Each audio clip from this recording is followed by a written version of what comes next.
قبلہ الحمد سے لے کر والناس تک پورا قرآن اٹھا کر دیکھیں، جس مقام پر اللہ تبارک و تعالیٰ کی توحید، اس کی وحدانیت، اس کی ربوبیت کا ذکر آیا نا، وہاں پر اللہ پاک نے فرمایا کل، اے محبوب آپ فرما دیجئے۔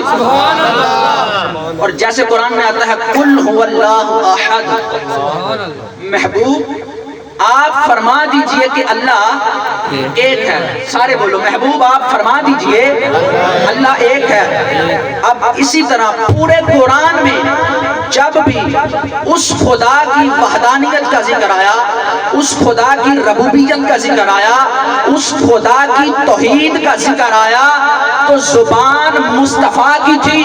اور جب ذکر شان مصطفیٰ کا آیا، جب ذکر زہرا کے بابا کا آیا، جب ذکر حسنین کے نانا کا آیا، جب ذکر صدیق اکبر کے آقا کا آیا، جب ذکر ختم نبوت کے تاجدار کا آیا، بات خدا کی تھی تو زبان مصطفیٰ کی تھی، اب بات مصطفیٰ کی ہے اور زبان خدا کی ہے۔